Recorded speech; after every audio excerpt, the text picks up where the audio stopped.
After falling asleep, Han Feng has a very strange dream. Instead of a horse, he gallops on a sheep. On top of that, he is also accompanied by a flying sheep's head. Galloping on a sheep, Han Feng whips the animal. Annoyed at being mistreated, the sheep rebels and throws its rider to the ground. This dream might seem quite ordinary, but when he falls, he sprains his ankle just like in real life. As he sat there in pain, a sheep approached and began to lick his wound. He found this disgusting and pushed the animal away. The animal persists and he continues to push it away. Suddenly, something unexpected happens. The sheep's tongue, like a tentacle, wraps itself tightly around his injured leg. With the strength of its tongue, the animal lifts Han Feng's leg upward, and as if by magic, the sheep's tongue emits the same green glow as Han Feng's power. Han Feng sat up with a shock, breathless and drenched in sweat. It was only a nightmare, but the sensation of the sheep's tongue on his skin remained terribly real. What's with this hideous and messy dream? Han Feng was in for more surprises. When he woke up, the glow was still emanating from his injured leg, and the most impressive thing was that it had healed. My leg doesn't hurt anymore. Confused by this miracle, he tried to analyze the origin of his healing. Does this green light help with self-recovery while sleeping? To confirm his suspicions, he immediately set up a test experiment. He took a knife, cut his finger, and immediately used the green light to heal himself. And that's how he finally understood what had happened. While Han Feng was experimenting, outside things were taking shape. Thanks to the residents' efforts, a passable path had been cleared at the entrance to the building. Zhang Shuiyu, the man Han Feng remembers as being lively, takes center stage. He stands there with a radiant, benevolent smile, applauding the exhausted neighbors like a proud leader. Jiang is a master of social grace. He immediately turns his attention to the elderly, making sure everyone sees his respect for them. But Uncle Liu Guangyao is just as humble. He waves off the praise, pointing instead to the real muscle of the operation. The Jin brothers, Jin Qinwen and Jin Qinwu. I didn't do much. It was all mostly thanks to the two Jin brothers. While the two brothers enjoyed this brief moment of glory, a young woman fell into the snow beside them. They hurried to help the young woman. Are you all right? The ground's frozen. Be careful. She looks up, all smiles, and thanks them. Seeing an opportunity to be even more chivalrous, the brothers offer their help before leaving. Then we will go clear up the main path first. Just call for us if you need any help. The young woman declined politely. Go ahead, I can handle it myself. Despite their efforts, the snow is falling harder and harder. Jiang Shuiyu is concerned and suggests that they don't linger too long when they go to buy supplies. The need to go buy supplies is gradually turning into a race against time. It is at this moment that Liu Guangyao remembers something. Talking about supplies reminded me of something. Curious, Jiang Shuiyu asked what it was. Liu Guangyao hesitated at first, but then ended up telling him everything. I heard that, for the past few days, an owner in our neighborhood has been bringing back supplies on a small truck, like he's moving houses. Jiang Shuiyu tries to appear less alarmist. Isn't that a common sight? Perhaps it's someone who just moved in, or someone whose house is undergoing renovations. But Uncle Liu isn't buying it, he insists, claiming that he saw gas tanks and a fireplace. These are very life-saving items during this severe snowstorm. Liu goes a step further, suggesting that this person wasn't just moving. They were preparing for exactly what is happening right now. Han Feng doesn't know it yet, but this gossip has just put a target on his back. This intense atmosphere is broken by the arrival of the Jin brothers. Brother Jiang, Uncle Liu, the main path has been cleared. We should be able to go out now. A little surprised by the two brothers, Uncle Liu simply thanked them. Out of nowhere behind the Jin brothers, a man appears. He looks unstable, his eyes darting around as he eavesdrops on the conversation. You guys were talking about making preparations to get through the winter just now. That sounds interesting. But before he can dig deeper, he is silenced by a massive snowball to the back of the head. The snowball was thrown by Liu Yan. She barks at Wu Kuan-yu to stop skiving and get back to work. But Wu Kuan-yu has reached his breaking point. He isn't lazy. He's exhausted. He snaps back, claiming he's been doing all the heavy lifting, while Liu Yan just stood by and watched. Instead of denying it, Liu Yan simply pivots to lecturing him on his manners. Don't point at others when you speak. Jiang Shuiyu once again takes his place as self-proclaimed leader and shuts down the argument. Stop quarreling, you two. The main path has been cleared, and he continues, ordering everyone around to get ready to head out the supermarket to buy supplies. As the group prepares to head, the twins are busy scribbling down shopping lists for themselves and their mother, Uncle Lu, still fixated on the mysterious supplies. Xiao Jiang, what's your thoughts on this matter? Do you think it's related to this snowstorm? Jiang responds politely with dismissive smile. Truthfully speaking, I am not too concerned about it. It's just a brief snowstorm. It will stop very soon. At that time, everyone's lives will return to normal. So for now, I don't think they are related. He even spins it as a positive, saying that if someone does have resources, it's a good thing for the neighborhood. Uncle Liu seems to accept this, or perhaps that's what he shows. He ends the conversation with a dry remark. You are right. The young ones do indeed use their brain more. The departure is imminent. Outside, the world is disappearing behind a wall of white as the blizzard reaches a new level of intensity. Everyone, queue up and get ready to move out. The snow is getting heavier. Let's try to get back within 3 hours. While the neighborhood expedition struggles through the streets, the world outside is transforming. The blizzard is so intense that snow is no longer just falling. It's colonizing the architecture. Every ledge, every windowsill, and every protrusion on the buildings is being swallowed by thick, heavy layers of white. Han Feng is finally taking a moment to rest, but the peace is shattered. A sudden heavy noise at his door jolts him awake. Open the door, little brother. It's Brother Li. Sorry, I was sleeping. Little brother, I brought you the item you wanted. It's semi-automatic. Han Feng opens the door to find Brother Li. He brought the specialized order Han Feng had previously arranged through Brother Liu. Brother Li even passes along a message of gratitude. Brother Liu told me to thank you properly. Luckily, we stocked up on supplies in advance thanks to you. Han Feng keeps it brief and polite, but he notices something off. Brother Li, usually brimming with arrogant confidence, looks rattled. His usual cheerful mask has slipped. When Han Feng asks what's wrong, Brother Li drops a bombshell that changes everything. Do you know about the supermarket in the East District? We went there today after clearing the snow, but the supermarket had already been emptied out by someone last night. Han Feng is shocked. Emptying a massive supermarket in a single night, secretly, in the middle of a blizzard, is logically impossible for normal humans. But his reaction suggests that he was aware of it. After bidding Brother Li a quick farewell, with Li offering a surprisingly motherly piece of advice to wear more clothes, Han Feng shuts his door and sinks into thought. His mind races through logic. To move that much inventory would require a fleet of trucks and dozens of men, all working in silence. There's only one other explanation, he only ever seen in the fiction he used to read, a dimension-type ability. If someone has the power to store objects in another dimension, they could ghost an entire warehouse in hours. This realization hits Han Feng like a ton of bricks. Could there really be a superhuman with a dimension-type ability? If so, that would mean he wouldn't be the only one with superpowers. The game has officially changed. Han Feng isn't just surviving a snowstorm anymore. He's potentially sharing a city with others who have been awakened. The news of a potential dimension user has lit a fire under Han Feng. If he isn't the only apex predator in this frozen world, he needs to be the strongest one. He realizes that simply having an ability isn't enough. He needs to master it. He needs countermeasures. With his current understanding, he knows that his ability affects all kinds of food supplies, being able to increase their quantity or size. But there is a but. The success rate is really low. The soybean success rate is 1 out of 10, while the meat can fail tens of times. Watching precious protein wither away into nothingness is enough to drive anyone mad. His frustration boils over. Why is this happening? He doesn't stop. Since waking up until the dead of night, Han Feng pushes himself to the limit of exhaustion. He wastes piles of food, turning his luxury kitchen into a laboratory of failure. But finally, through the fatigue, he feels a shift. He begins to understand the mechanics behind the magic. He realizes the green light energy isn't a constant on/off switch. You can't just throw energy at food and hope for the best. Success depends on the intensity and flow of the energy he's outputting. He's been treating his power like a blunt instrument when it actually requires the precision of a scalpel. After hours of grueling failure, Han Feng finally sees the pattern hidden within the green light. He realizes that his ability isn't just about outputting power, it's about calibration. Every type of food has its own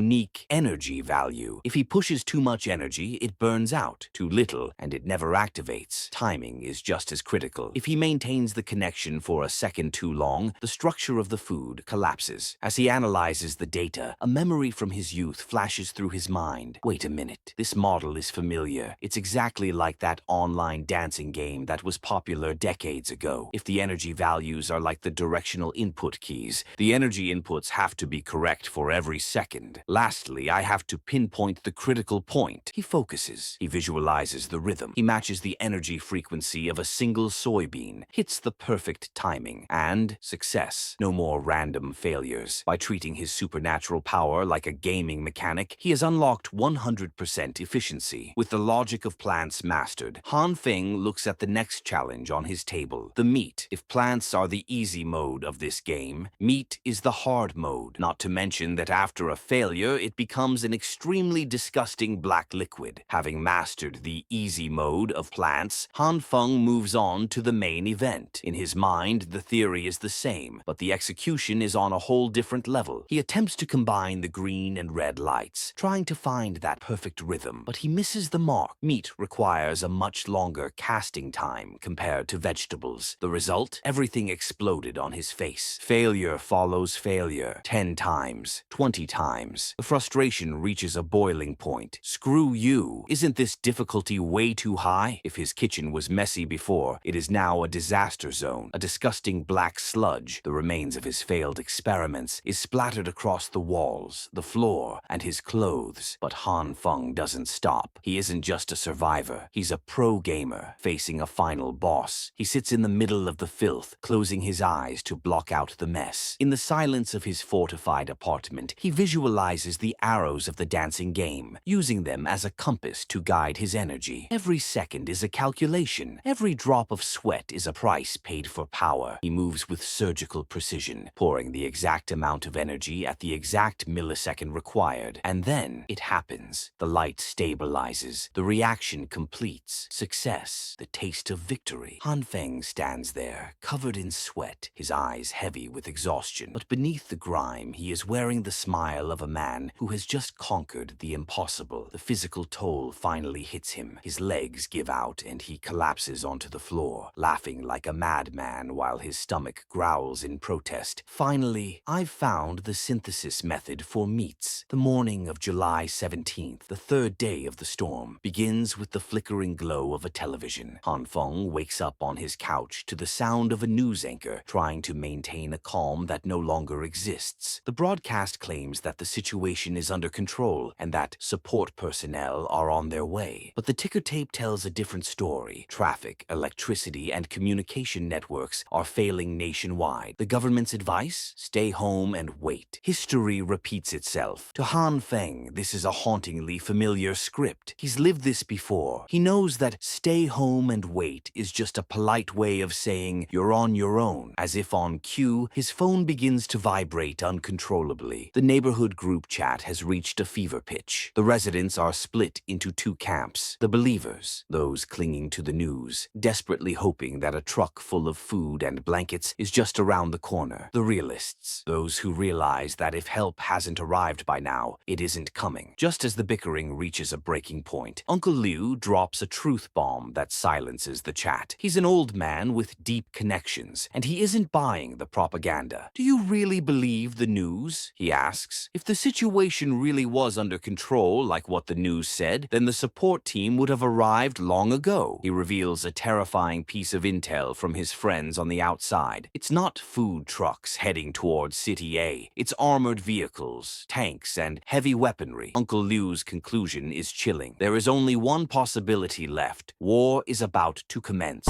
Uncle Liu has just shattered the neighborhood's last bit of hope. But is it really a war, or is the government preparing for something even more supernatural? While the neighbors prepare for battle, Han Feng knows the real enemy hasn't even shown its face yet. Thank you for watching. If you liked the video, don't forget to like it and subscribe. Have a nice day.